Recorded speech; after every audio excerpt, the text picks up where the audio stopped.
Hola a todos, bienvenidos a mi canal. Ahorita vamos a estar hablando acerca del imperfecto y el pretérito. We're going to be talking about the past tense in Spanish. But when we talk about the past tense, we have to realize that we have the imperfect and the preterite. And so let's go ahead and take a look at that and make sure we don't get those mixed up. Remember, when we're talking about Spanish, we always want to start with the subject pronouns. And then from there, we learn everything else. So let me put those on the board here. Right here in the upper left-hand corner, we have the subject pronouns. We've talked about these in past videos. If you're not sure what these are, I recommend going back and watching my first video on the subject pronouns and regular AR, ER, IR verbs in the present tense. And that'll give you a good start. But if you're already familiar with all of that, then we can go ahead and move on here. So yo, tú, él, ella, these are all subjects, right? So yo means I. A subject is something that does a verb, right? And so sometimes you can have it doing a verb. In Spanish, you don't say it. You simply conjugate the verb to the third person. And that's why you have it down here in the third person category with él and ella, he and she. In English, you have to say it. When you say like a thing is doing a verb, you say it sounds good, or, or the pen, it writes well. Anyway, if it's an AR verb in the preterite tense, you use these endings. And if it's an ER or an IR verb, then you'll use those endings.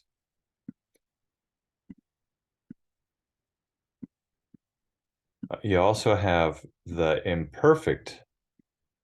Now, the imperfect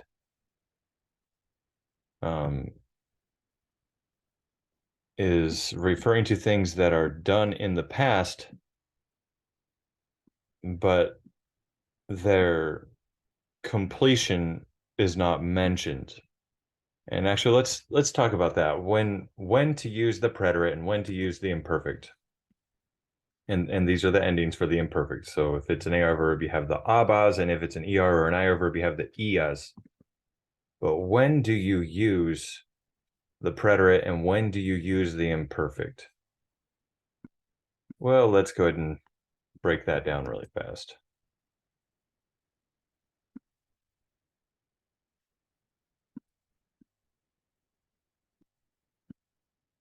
So preterito, that's how you say preterite in Spanish, and then imperfecto obviously means imperfect. See, there are some easy things about Spanish. All right, let's just leave that like that. So both are past tenses in Spanish and in English, but the preterite is used for actions completed at a specific point in time in the past. And so it's at a specific point in time, while the imperfect is used for actions that were going on in the past with no reference made to the beginning or the end of the action. And so we can sum these up in the following manner. So let me put some of these on here. So we have the preterite, have some bullet points for you, and the imperfect.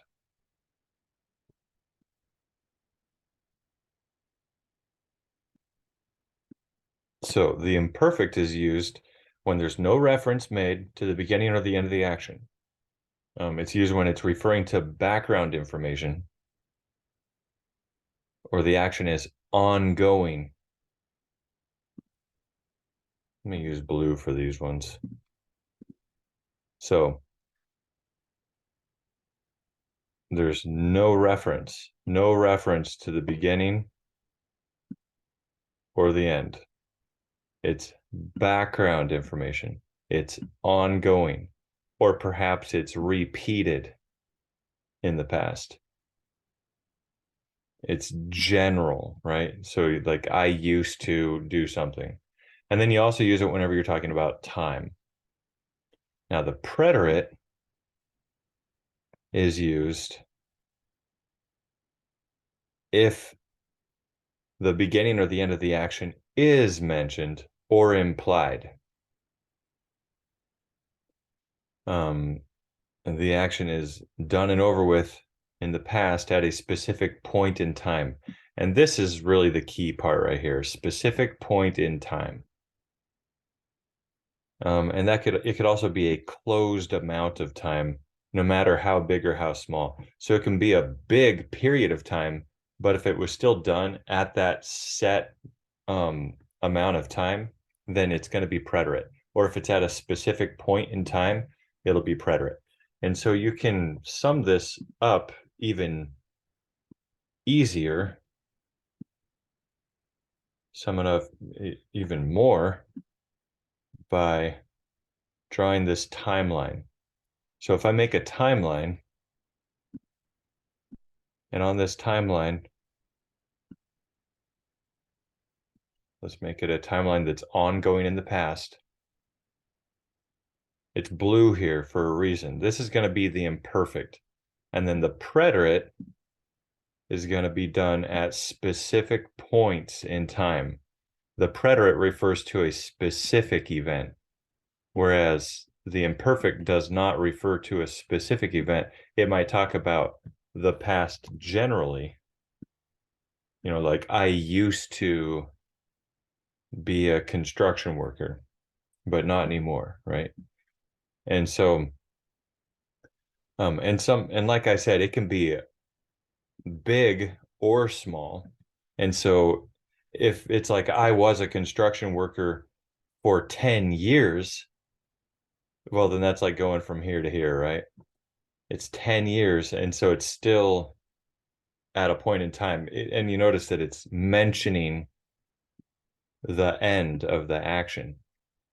End mentioned. The beginning it could also just mention the beginning.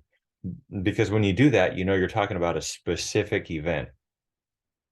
And so if you can just remember this timeline right here, that the ongoing part of the timeline, the fact that the timeline is ongoing, this blue part, that is imperfect, where these points are preterite points. And that's how you can remember it, the alliteration of preterite points.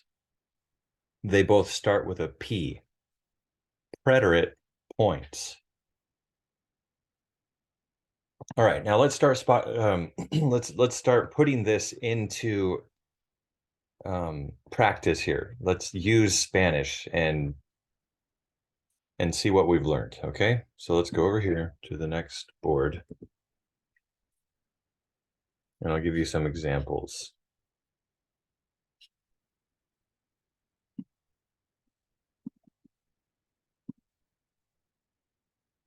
So I can say, for example,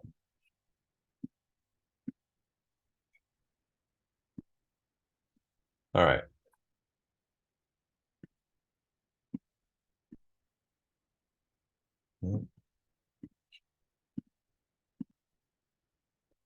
All right. I was walking to the store. I was walking to the store when my mom called me. Well, I was walking to the store. I was walking, right? I was walking. That sounds like it's ongoing. There's no specific mention of the end, of the beginning or the end of the action. So therefore, it's going to be the imperfect.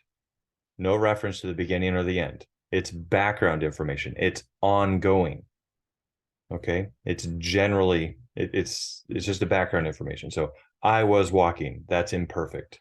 I was walking to the store when my mom called me. My mom called me. My mom called me.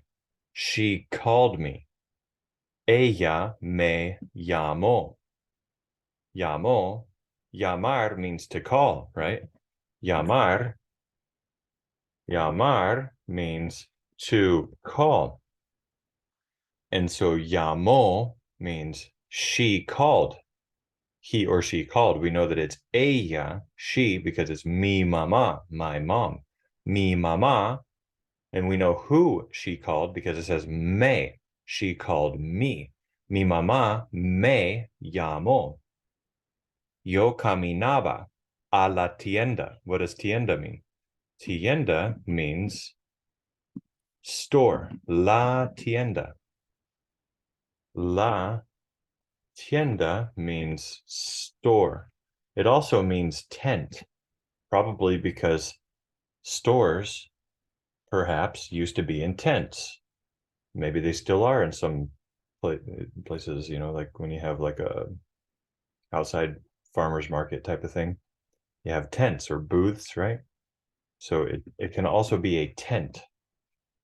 If you go camping, it's a tent. La tienda. Necesito una tienda para ir de campamentos. Ir de campamentos means to go camping. All right. Then we have the blue part. Yo caminaba. What does caminar mean? Caminar means to walk. Caminar, to walk. And so we know over here, caminar is an AR verb. If it's I, then it's yo. Yo, right? Yo. And so that's the upper left-hand box. Caminar is an AR verb. And so it's the upper left-hand box here. It's caminaba. You get rid of the AR and you replace it with aba. You replace it with the ending. Yo caminaba. Just like with llamar, mi mamá. So if I say mi mamá, well, which one of these from the subject pronouns format replaces my mom, mi mamá? Which one replaces my mom? Is it yo, I? Is it tú, you? Or is it él or ella, he or she? Yeah, it'd be she. It's not going to be we or any of these ones. It can only be she, ella, my mom, ella, she. She, and llamar is an AR verb. So now we're using the preterit endings. Ella, AR verb. Me llamó, because this is the lower left-hand box. So we have to use this one. Llamó. Get rid of the llamar, get rid of the AR, and replace it with an O, with an accent mark. Llamó. It has an accent mark because that's where the emphasis goes in the pronunciation. Llamó. Mi mamá me llamó.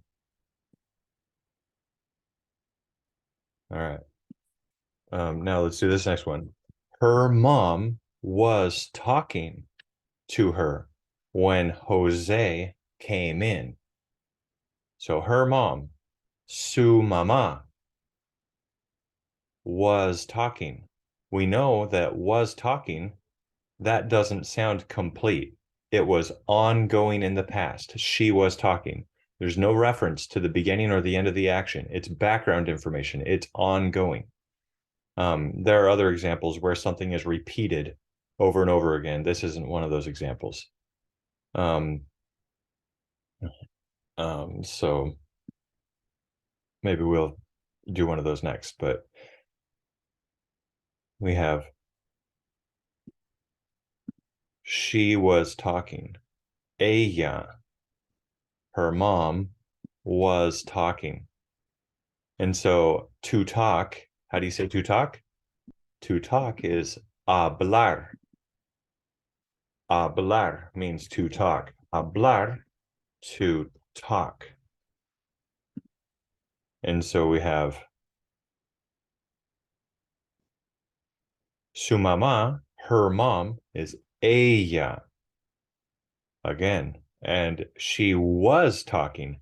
Now we say hablar is an AR verb, and it's ella. And so that's the lower left-hand box. So we have to go to this lower left-hand box. Aba. Ella hablaba. Get rid of the AR and replace it with aba. Hablar, hablaba. Hablar, hablaba.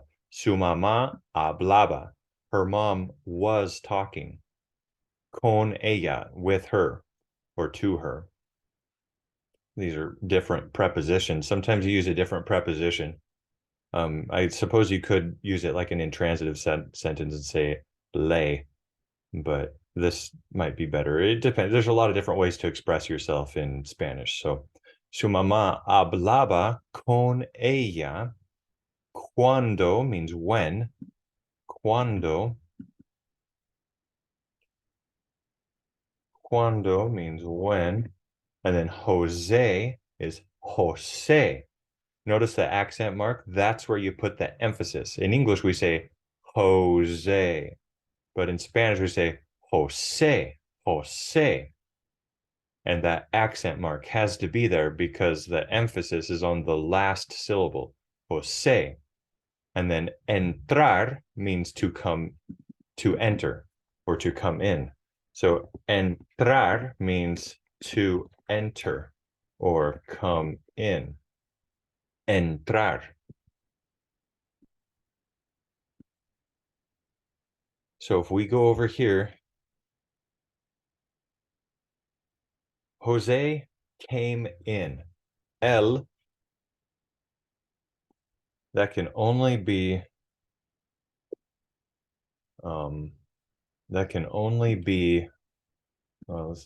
Jose, oops, is el, this blue one, el. Jose, el, he. And then came in, that's at a specific point in time. And so I guess I should be doing this in red, right? Because it's preterit at a specific point in time. So he came in and it's a specific point of time, so it's preterit. And so it's this one. O, entrar is an AR verb, entró. And so that's what we have right here. Sorry, I should have made these ones blue. But you guys get the point. So these ones,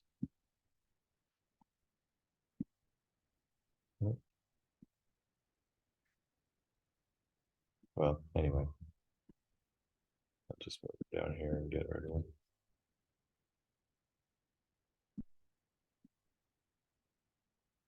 All right.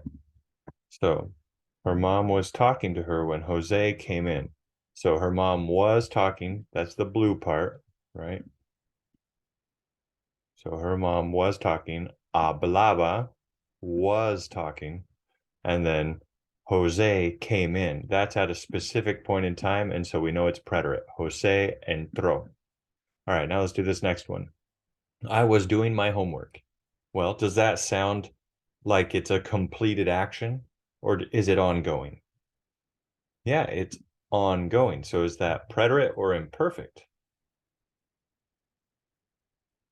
It's going to be imperfect. I was doing. I was doing. Was doing. So yo estaba haciendo. Yo estaba haciendo. I was doing. This is a gerund, yendo, because when you have an ing like this, it turns into yendo. And we have to use the verb to be. I was doing. In Spanish, we're going to use the verb estar, which also means to be, or was, or I am, right? I am doing. Yo estoy haciendo.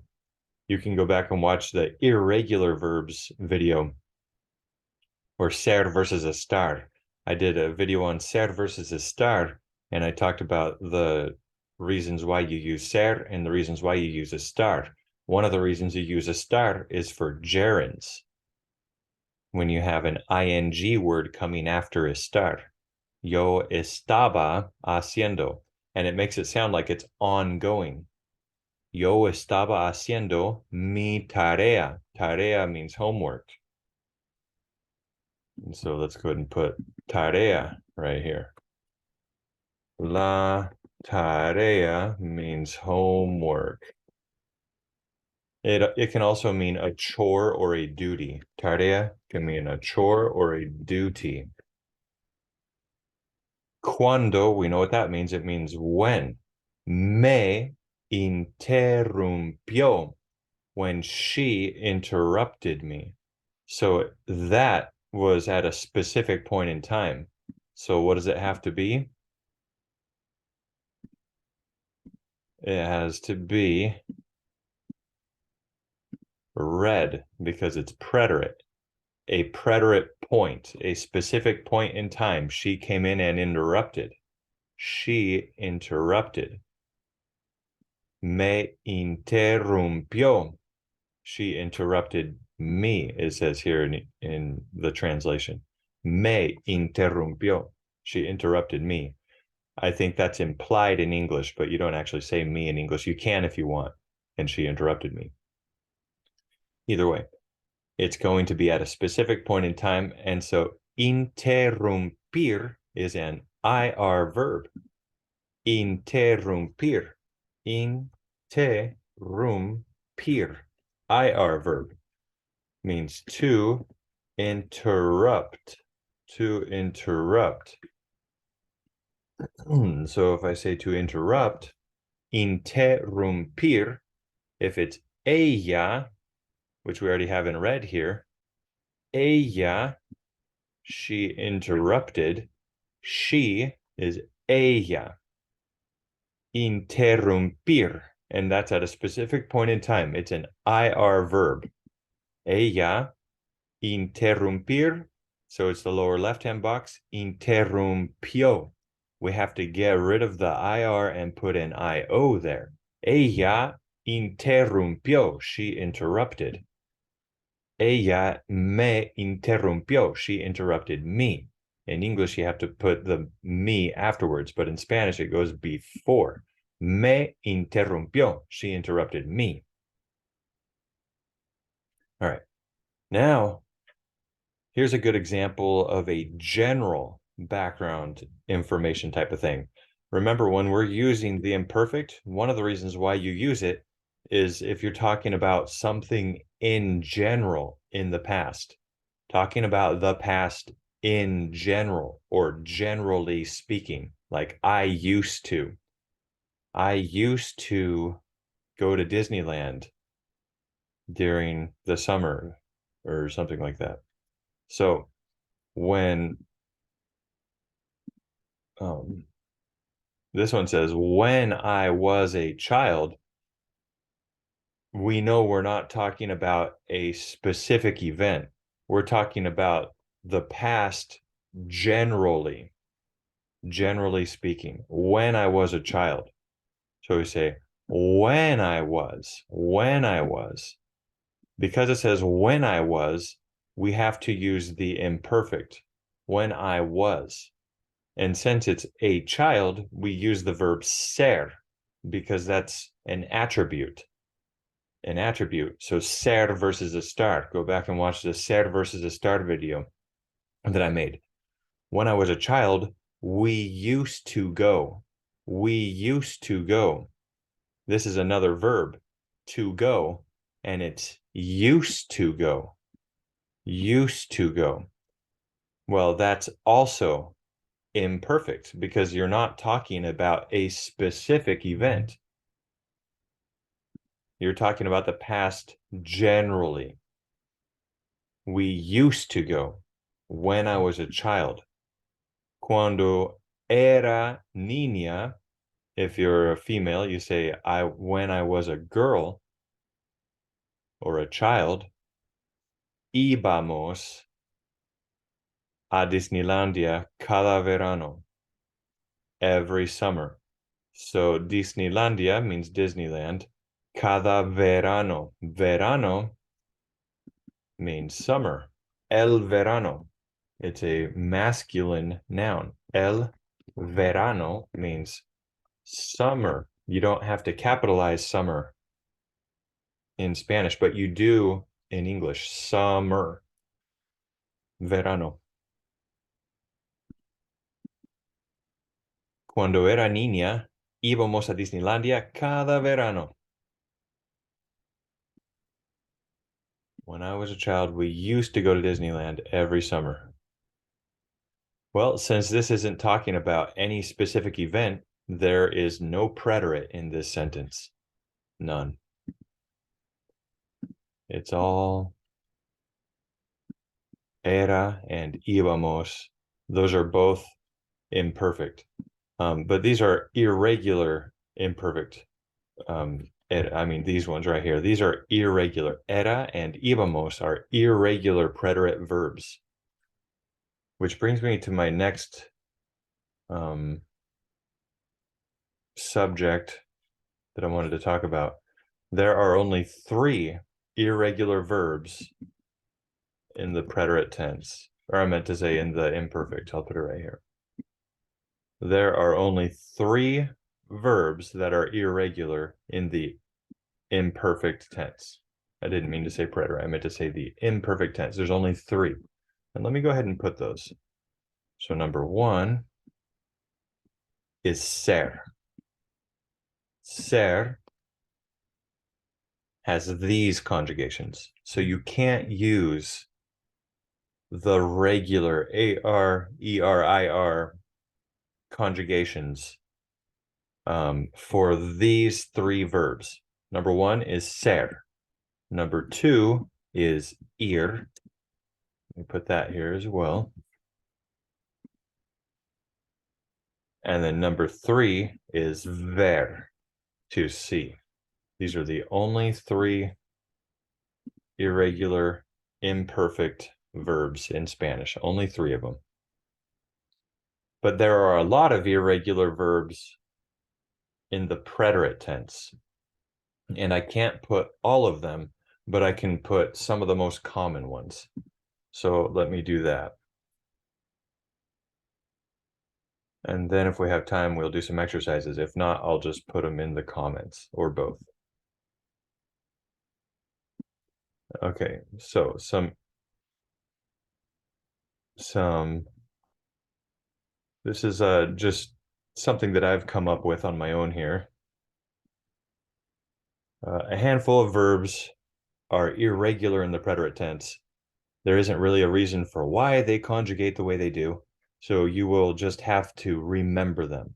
One thing that can help, however, is that they can be organized by a common letter produced in their preterite conjugations.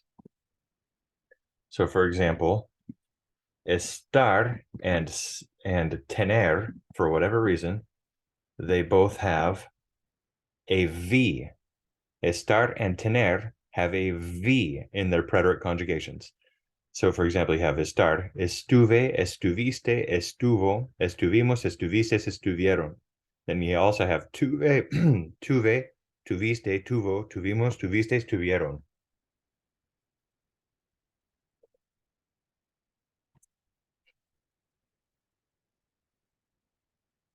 All right, and then we also have querer.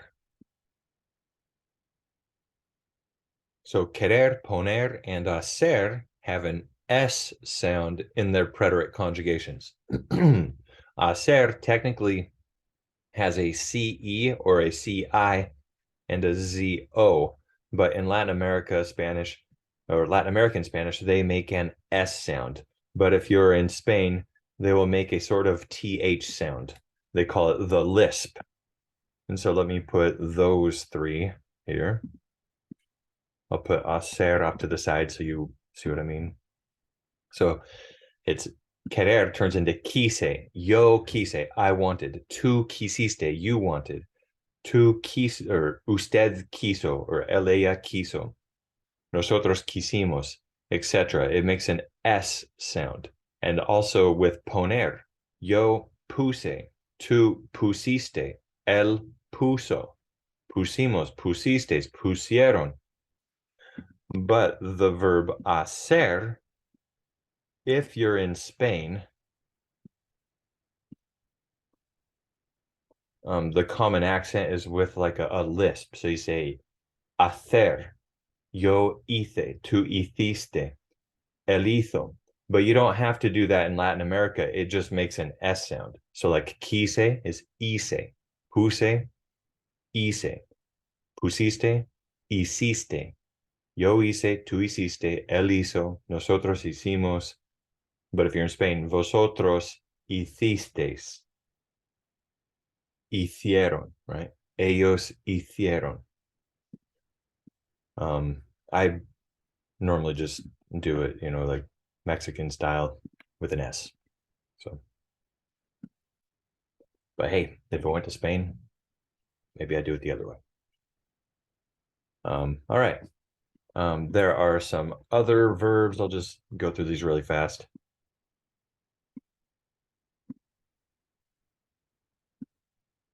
So these ones have a J, and remember the J makes an H sound, the English equivalent of an H sound.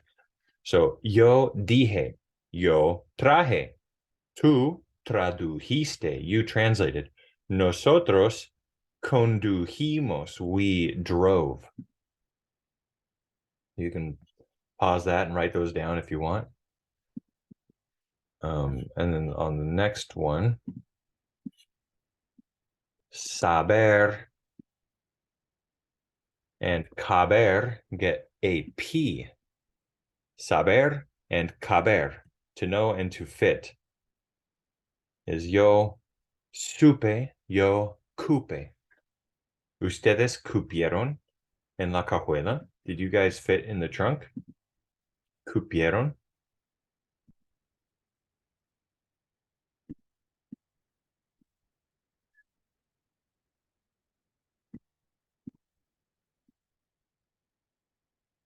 I don't recommend playing in trunks, by the way. You might get locked in there. Wouldn't be good.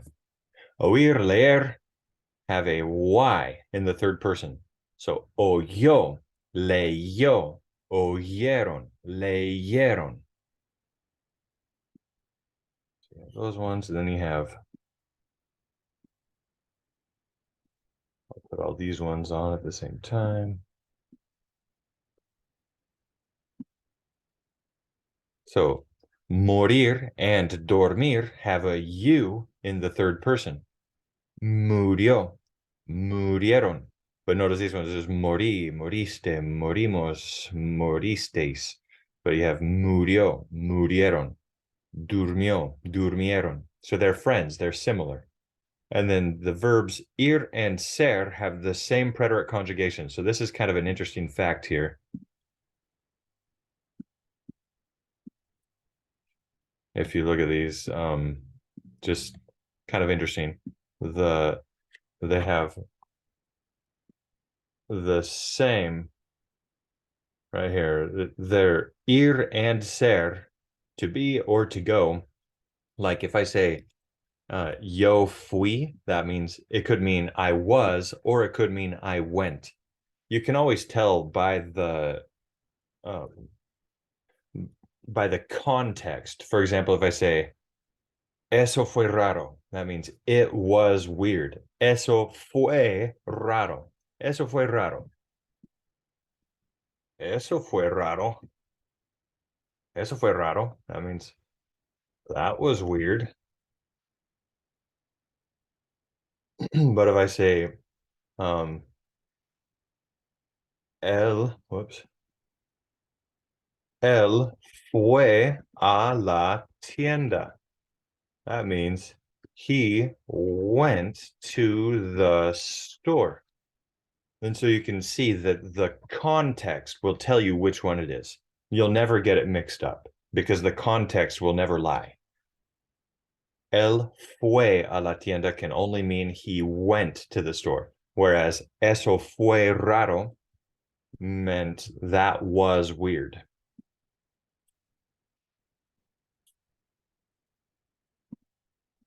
These last three that I'm going to share with you don't have any friends. These are just the most common irregular preterite verbs. There are other ones, but they're all going to be similar. So all of the conjugations that I've given you will help you make any other type of irregular preterite tense conjugation.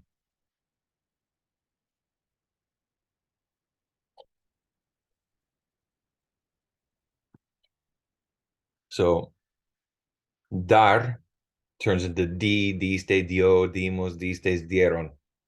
Tú me diste mucho dinero. You gave me a lot of money. Tú me diste mucho dinero. Tú me diste mucho dinero. You gave me a lot of money. Poder, pude, pudiste, pudo, pudimos, pudistes, pudieron. It gets like a, I don't know, it turns into a U. So it doesn't really have any friends. None of the other ones really do that like that one. So,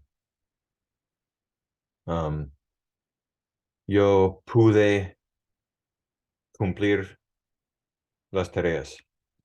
Yo pude cumplir las tareas. I was able to finish my homework. Cumplir means to complete or to finish. Venir. Venir means to come. Yo vine, tú viniste, él vino, ustedes vinieron. Right? So I could say, ellos no vinieron a mi fiesta de cumpleaños. Ellos no vinieron a mi fiesta de cumpleaños. What does that mean? They didn't come to my birthday party.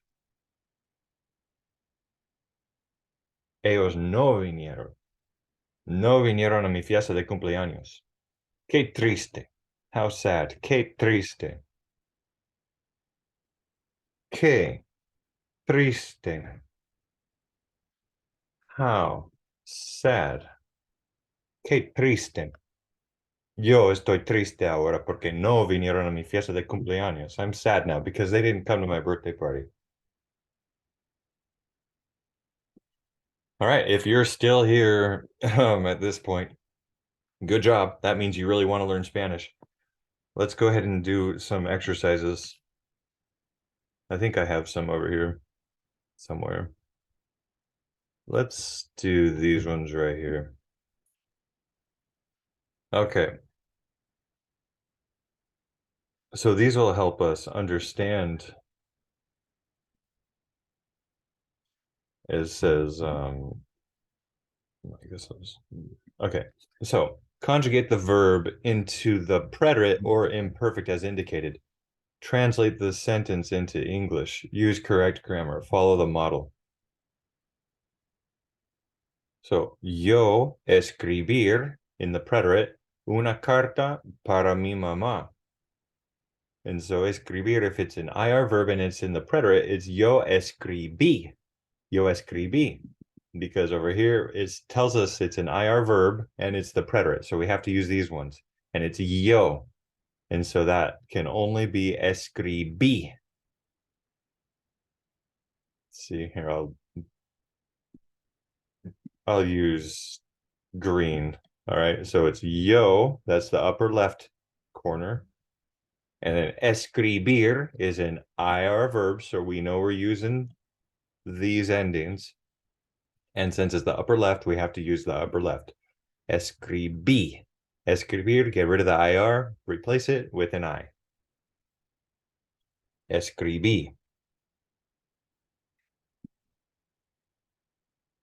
So it's yo escribí una carta para mi mamá. I wrote a letter for my mom.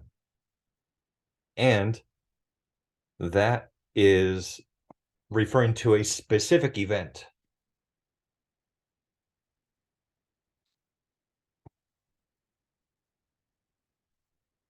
So what's number one going to be? Go ahead and pause these. Go ahead and pause the video and write all this down and see if you can do it. And then unpause it and see the answers over here.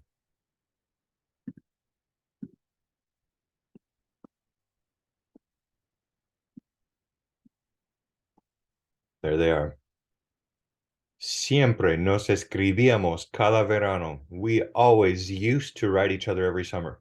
Notice that it's escribíamos. That has to be, whoops,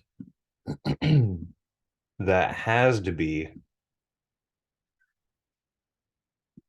the imperfect because it's general background information. It's not talking about a specific event. Like one time I wrote you, that would be yo te escribí una vez. We always used to. And so it's like a repeated action that used to happen in the past with no reference made to the beginning or the end. And so it's used to, right? Los perros atacaban a la gente. Well, that's also atacaban. They used to attack. Used to attack. They used to attack the people. Una vez means one time. So now we're narrowing it down to a specific event. Una vez un perro me atacó. That's preterit. Atacar, atacó. One time a dog attacked me. It attacked me.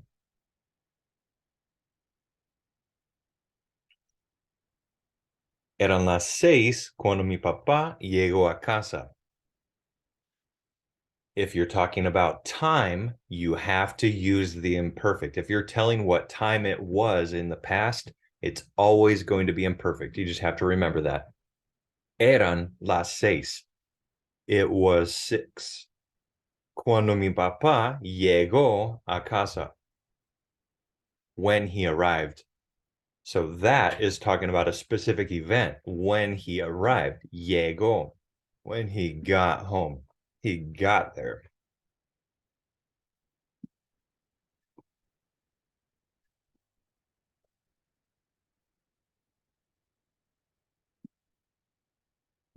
All right. And then we have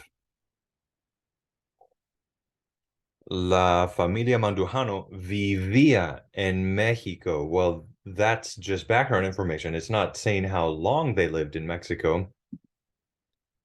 So that can only be imperfect.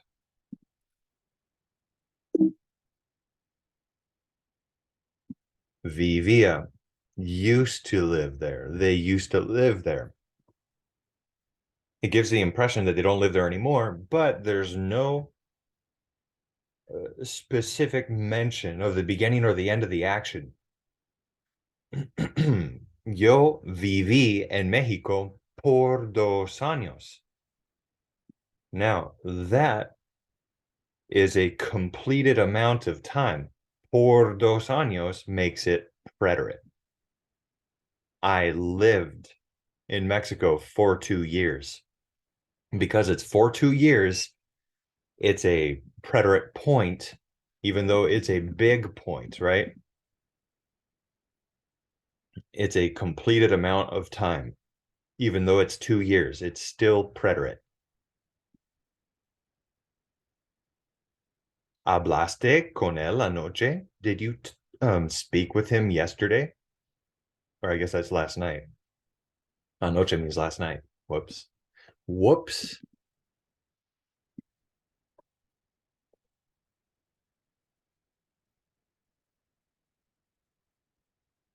Either way, it's preterit because it's at a specific point in time.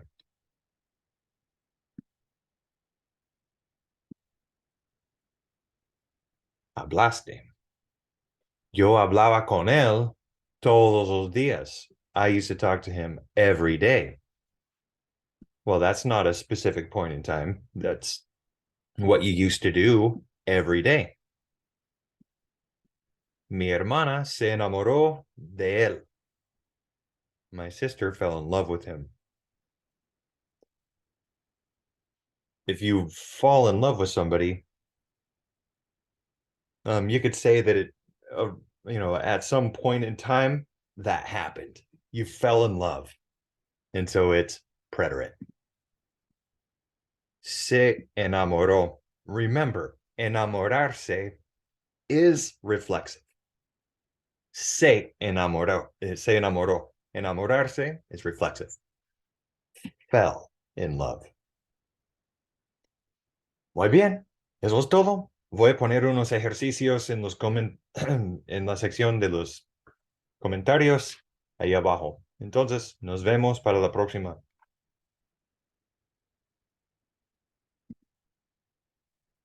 Espero que les haya gustado este video.